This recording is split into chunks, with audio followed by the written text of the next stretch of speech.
Um grupo de soldados das Forças Especiais Americanas, lideradas pelo Major Alan Dutch Schaeffer, interpretado pelo Arnold Schwarzenegger, que ele é o mito em si.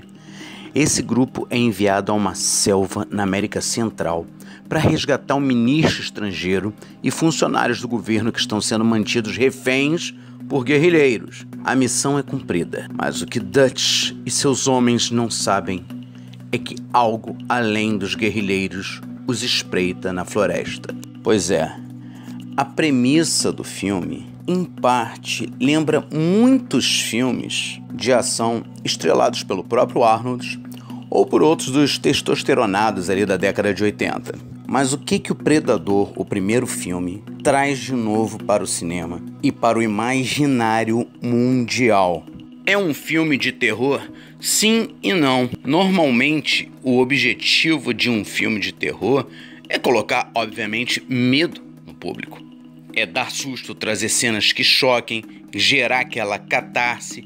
O Predador, ele não faz isso, não completamente, ou ao menos não se entrega completamente a esse objetivo, essa missão.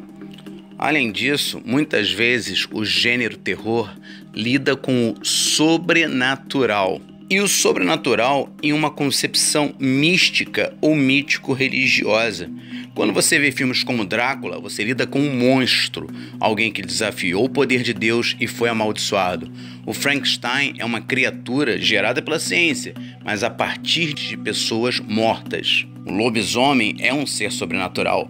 Os zumbis, mesmo os afetados por vírus, os que têm a ciência por trás de sua origem, ainda assim são seres mortos, são pessoas mortas, o que traz à tona o medo do sobrenatural. O Predador, ele é um monstro diferente, porque ele não é um ser de origem espiritual, mística ou algo do gênero.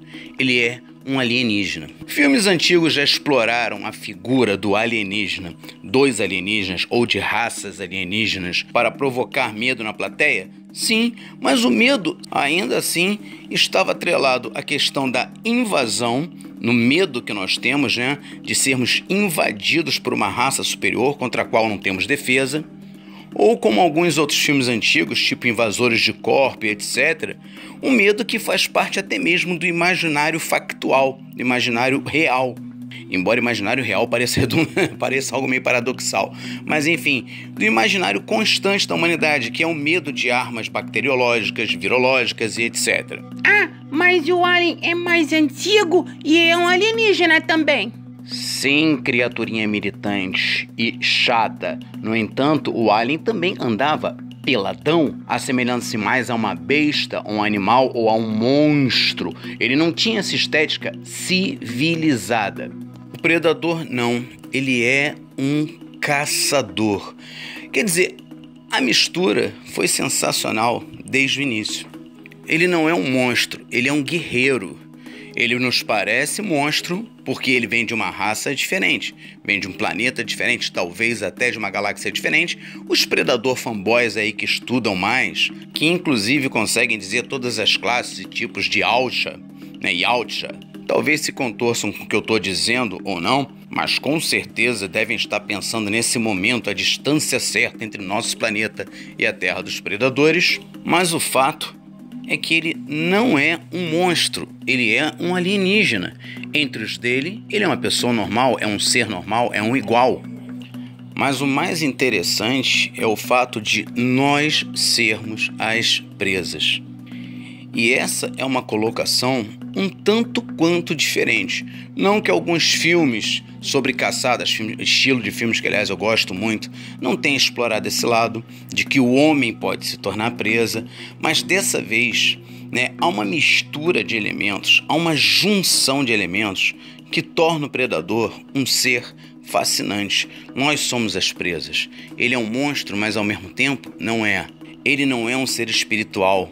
Ele possui tecnologia mais avançada, no entanto, utiliza armas brancas. Ele não se alimenta dos humanos, mas os caça, os estripa, os esfola. Pô, isso é sim aterrorizante.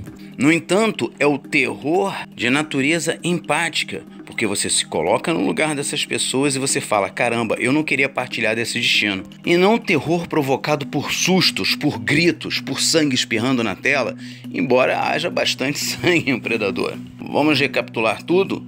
Um alienígena muito mais forte, bem treinado, um caçador nato, com tecnologia superior, habilidades de camuflagem, que vem para caçar os seres humanos só por esporte. Naturalmente, tinha tudo para dar certo. Naturalmente, tinha tudo para realmente entrar para a história. Mas mais que isso, o visual do Predador também foi fruto de uma série, de um encadeamento de eventos criativos que o levaram a assumir uma das aparências mais bem feitas da história do cinema, algo que fugia aos padrões. Sua pele é reptiliana, lembra vagamente a pele de um réptil, a sua altura desproporcional. E sua mandíbula, uma vez que ele tire o seu elmo, nossa, elas parecem as quelíceras de um aracnídeo. E por trás disso tudo, olhos inteligentes. Uma expressão facial, mesmo através de toda aquela maquiagem, de toda aquela montagem ali, ainda capaz de passar ironia, de passar sarcasmo. Mas, sinceramente, nada disso teria sido possível sem Arnold Schwarzenegger e a sua equipe de soldados. Por quê? Vamos trocar uma ideia aqui, meus padawãozinhos de porradocratinhas. Se o Arnoldão hoje já é uma lenda viva, um cara respeitado no mundo inteiro, adorado pelo público cinéfilo ainda, imagina naquela época. Claro que o tempo tornou o mito mais forte, mas naquela época ali, década de 80 para 90, a gente presenciava ele no auge da sua forma, lançando um filme atrás do outro. Não tínhamos internet, então não existia essa de hype, essas palavras modernas.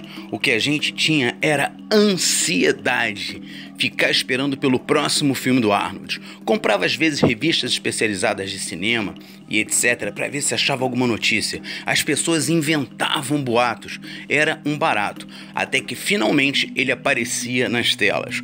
O homem com o braço da largura de um tronco. Tá, eu sei que eu tô exagerando, mas era um monstro. Então, assim, Arnold, Stallone, Dolph Lundgren, esses caras, eles eram considerados super-humanos. Eles eram considerados super-soldados. Eles tinham porte, tinham a cara pra isso e olha só, o Arnoldão e o Sylvester já se provaram como excelentes atores em muitas outras oportunidades, justamente contrariando a crítica estúpida e invejosa que vivia detratando eles. Ou seja, quando o filme do Predador foi anunciado, ninguém ligava para o Predador, era um novo filme do Arnold. O cartaz era o Arnold com a arma na mão, o cartaz não era um Predador. Hoje em dia, quem estampa a maioria dos cartazes do Predador é o Predador. Na verdade, nós passamos boa parte do filme, talvez a metade ou mais que a metade, sem sequer vermos o Predador. Víamos ele camuflado, ele passando rápido, ele fazendo isso, ele fazendo aquilo, mas não víamos o Predador. Ele ficou pro final, basicamente. Por isso, afirmo, reafirmo, ratifico, nós fomos ao cinema para ver o super-humano, um super soldado, que era o Arnold Schwarzenegger. Ele representava o ápice do poder humano.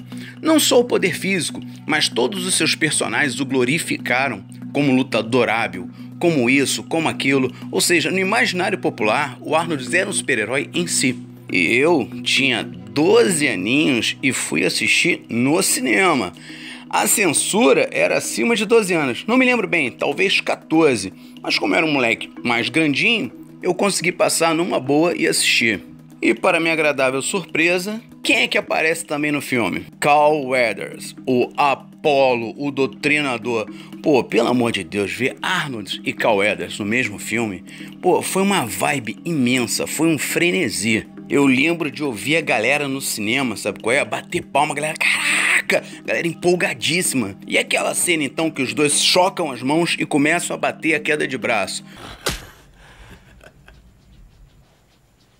Pô, era tudo que a galera queria ver, esses monstrões ali. Tem muita gente que hoje em dia critica o cinema da década de 80, falando, todos jargões, cenas de efeito. Que se dane, eram cenas de efeito muito boas. E a gente queria ver isso mesmo. A gente queria ver um outro monstro, bombadão, batendo na queda de braço com o Arnold, e a gente já sabia que o Arnold ia vencer. Tinha que ser assim, porque o Arnold era o supremo. Mas não para por aí não. A equipe do Arnold Schwarzenegger era basicamente os X-Men das Forças Especiais. Sendo bem sincero, eu até dei uma pesquisada dessa vez aí para relembrar os nomes de alguns personagens que eu havia esquecido.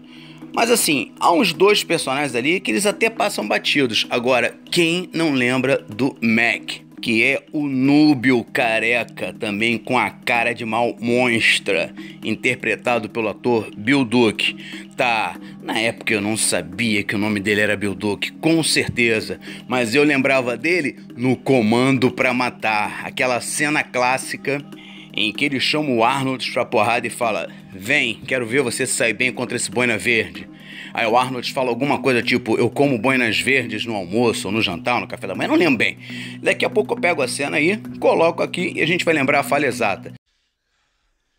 You scared, motherfucker? Well, you should be, because this Green Beret's gonna kick your big ass. I eat Green Berets for breakfast. And right now I'm very hungry.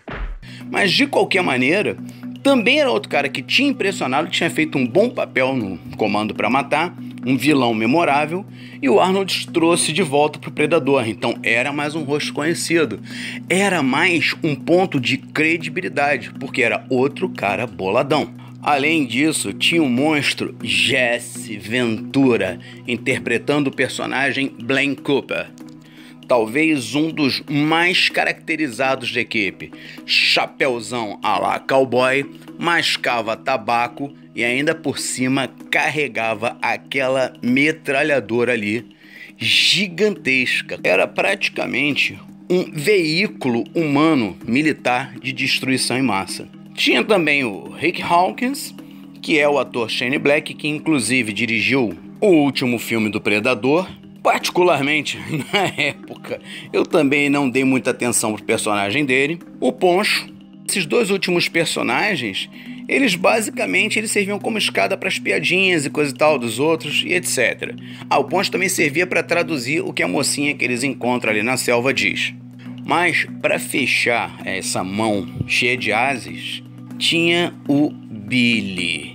Tá, hoje em dia você vai na internet, tem um monte de frutinha falando do Billy. Um monte que sequer era nascido naquela época. Um monte que nem lembrava desse personagem e agora só porque tá na modinha ou por questões erradas, tipo diversidade e esse papo por aí, estão falando dele direto. Mas eu era moleque, leitor de X-Men. O Billy praticamente fareja as coisas. Pô, na hora a associação com Wolverine fez com que ele se tornasse um personagem evidente, um personagem extremamente relevante, um personagem cativante e brilhante. Um soldado que tinha algo de espiritual e ao mesmo tempo algo de animal, sobre-humano, capaz de farejar as coisas no ar, como se tivesse realmente sentidos aguçados. E que, para melhorar a situação, ainda estrela uma das cenas mais épicas da história do cinema de ação, em que ele para naquela ponte de madeira, joga as armas, chama o predador para aquela batalha de honra e rasga o próprio peito assim com a faca. Quanta discussão nas rodas de amigo, no bom sentido, é claro, isso não gerou. Pô, nós éramos moleques, não existia internet pra ficar em fórumzinho com outros broinha aí discutindo besteira, não. A gente estava na rua jogando bola, ou brincando, ou zoando alguma coisa, polícia e ladrão, e a gente acabava entrando nesses papos, conversando sobre essas coisas. Pô, já viu o filme? Eu vi, eu também vi, e assim vai. E aí nisso surgiam as teorias que não tinham embasamento, não tinha como a gente confirmar, e era interessante porque isso aí fazia parte do exercício dialético. Tanto que até hoje, a teoria que ficou na minha cabeça, que pra mim é que faz mais sentido, e eu nem vou pesquisar na internet pra ver o que o diretor disse, etc., era que ele havia rasgado o peito justamente pra, tipo, ferrar o predador. Como quem diz, não você seu troféu. E isso tornou o personagem ainda mais memorável pós-filme. Assistindo o filme, no momento ali no cinema, eu já fiquei impressionadíssimo. E com essa explicação depois eu fiquei, caraca, o cara é muito brabo. É uma pena que justamente a figura do Billy é que vai ser usada para distorcer tudo nessa porcaria que vem aí. Mas já já nós vamos falar de Prey. Há muitas curiosidades sobre Predador aí na internet. Se vocês pesquisarem um pouquinho, vão descobrir que a ideia dessas quelíceras, dessas mandíbulas como de um aracnídeo, vieram de James Cameron, que não tinha nada a ver com o filme. Assim como vocês vão achar um protótipo original do Predador que, pelo amor de Deus, era mais um daqueles alienígenas nus. Puta que pariu! Ou seja, uma raça avançada com naves espaciais não usa roupa, como é que pode? Deve ter uns esquerdinhos que vão adorar isso aí. Não usar roupa, sair balançando as coisas, fumar um baseado, abraçar a árvore, pois é. A outra curiosidade é que a ideia surgiu de uma conversa em que tentavam estipular quem seria o próximo inimigo do Rocky Balboa, já que a cada filme ele enfrentava um adversário mais forte. Em algum momento alguém disse, pô, no próximo filme ele vai ter que enfrentar alienígena. Entretanto, amiguinhos, o objetivo desse vídeo aqui hoje não é repetir tudo aquilo que todo mundo vai dizer por aí. Não é simplesmente fazer um resuminho, alguma coisa não. É mais além. Vamos utilizar a análise rápida sobre um ponto importantíssimo do Predador 1 para entendermos por que o que vem pela frente é porcaria. O que vem pela frente é a distorção, é a corrupção da ideia original. E que, na verdade, em minha opinião, apesar de eu gostar muito dos outros filmes, principalmente Predador 2, deveria ter sido encerrado no 1. Vamos lá, eu perdi esse tempo todo falando da equipe do Major Dutch, mas vamos relembrar aqui uma ceninha.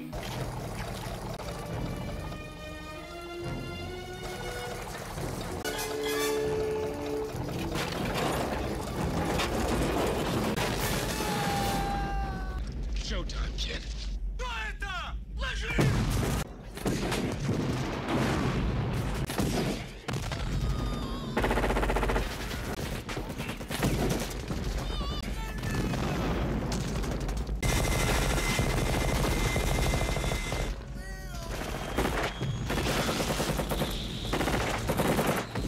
Capiscaram? Pois é, não é só o Arnold que era o super soldado, como de praxe ele interpretava em seus filmes, não. Não era uma nova versão do coronel John Matrix, que ele interpretou em Um Comando para Matar, sendo revivida com outro nome. Não, você tinha ali uma equipe de super soldados. O Billy com seus sentidos sobrenaturais. O Blaine, uma máquina de destruição humana. O Mac, o sargento linha dura, altamente grosseirão e bem treinado. O Al Dillon, interpretado pelo Carl Weathers, que também era outro soldado de elite. Tudo indicava que uma história pregressa fora o parceiro das antigas do Major Dutch, que é o Arnold Schwarzenegger. Ainda tem isso, há várias indicações de histórias pregressas que levam a crer que realmente eles são top do top. Ou seja, ali você está lidando com a nata das forças especiais do país militarmente mais poderoso do mundo. Onde eu quero chegar com isso? Que o Predador, ele pintava e bordava ali com outros soldadinhos. Ele pintava e bordava com outros guerrilheiros nativos. Mas naquele momento ali, chegou a presa pela qual ele tanto ansiava. O tipo de presa que glorifica qualquer caçador. Ele não estava mais caçando animais indefesos ou até mesmo alguns pequenos predadores com algumas garrinhas afiadas. Ele estava caçando a nata de outra espécie de predadores, em um grupo, em uma alcateia, em uma matilha. E ainda assim, o resultado é que ele passa o cerol em geral. Aquela equipe dos tops das Forças Armadas do país top não consegue deter o predador. Há inclusive uma cena histórica que, após terem sido atacados por ele, eles utilizam todos os seus conhecimentos em sobrevivência para montar armadilhas para segurar o bicho. Naquele momento você pensa, pô, os caras são esbolados, eles vão conseguir. Mas não, o predador consegue passar pelas armadilhas deles e o couro come. E aí no final você pensa, pô, mas agora, maluco, ele vai enfrentar o Arnold. O que o Arnold vai fazer? Vai puxar a espada do Conan, entendeu? Ou então vai colocar o óculos lá do exterminador e falar, I'll be back. Vai mostrar que tem um braço biônico e vai detonar o predador. Não. Ele entra na porrada também, porque fica bem clara uma coisa no filme. Ele não é páreo pro predador. A equipe dele não era páreo pro predador e ele não é páreo pro predador. Ele só consegue escapar e encontrar a solução para vencer o predador na cagada, por pura sorte. Pois, após a queda da cachoeira, quando ele chega à margem, ele já está esgotado, ele já está entregue, ele já deixa rolar. Ele não vai reagir, ele já entregou os pontos ali pro predador. E então ele percebe o mais curioso, que o predador não consegue vê-lo porque a lama vai camuflar a assinatura de calor dele. A partir daí ele monta toda a estratégia contando com essa invisibilidade. Já que agora o predador perde a sua invisibilidade e ele obtém um tipo de invisibilidade para o predador. E é aí que reside o X da questão. A melhor equipe, o melhor guerreiro e ainda assim o predador só perde por causa de uma fatalidade, por má sorte. Como esse capítulo hoje está extenso, eu vou encerrar já por aqui, porque eu vou trabalhar o filme 2 também, vou trabalhar os outros filmes com vocês e ainda vamos analisar o trailer de Prey. Logo, nós teremos outros episódios nessa série. Mas fica a reflexão. Na verdade, Predador tinha que ter sido encerrado no filme 1 ou retornando apenas com Arnold Schwarzenegger, pois nós teríamos de novo o suprassumo com um personagem que venceu e que adquiriu experiência com isso, talvez com mais tecnologia, talvez com uma outra equipe mais bem treinada, preparada, poderiam ter feito um enredo assim. Mas aí por questões técnicas, ao que parece até mesmo envolvendo o salário do Arnold, que não foi bem acertado, ele não retornou para o Predador e nós tivemos um filme 2 que foi sensacional. Só que nenhum dos outros adversários do Predador se mostrou tão potencialmente perigoso quanto a equipe do Major Dutch. A partir daí, em todos os outros filmes, as coisas foram ficando mais mirabolantes, os predadores mais mirabolantes e a coisa perdeu um pouco a sua essência. Apesar de que foram filmes também bastante divertidos, inclusive os crossovers com aliens. Mas Predador 1 encerra a questão filosófica, a superação humana. O homem sendo capaz de derrotar um inimigo invencível com a ajuda do destino, é claro, mas com a estratégia aliada a poder físico, porque só estratégia num corpo de girino não garante um bom combate. E quem entende de luta, quem entende de artes marciais, quem entende de táticas militares e etc., sabe muito bem disso.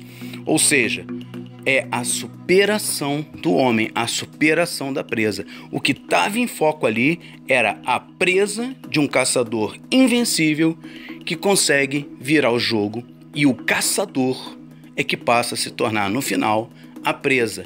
Então, há a inversão de papéis de predadores e presas o tempo todo, porque a equipe do Major Dutch são predadores lutando contra outros predadores caçados por um predador maior diante do qual eles são a presa, e no final, o Major Dutch se torna o predador e o predador se torna a sua presa. Um pouco enrolado? Na verdade, não. Na verdade, extremamente simbólico e extremamente interessante. Então é isso aí, meus padawãozinhos de porradocratinhas. No próximo episódio falaremos de Predador 2 e vamos ver como é que as coisas vão ficando. Para esse projeto continuar, eu preciso do seu apoio. Então dá o like aí, ativa o sininho de notificações, inscreva-se, compartilhe, espalhe a mensagem. Faça um comentário bacana, algo produtivo. Se fizer algo improdutivo, sabe que a porrada vai cantar. Valeu, galera!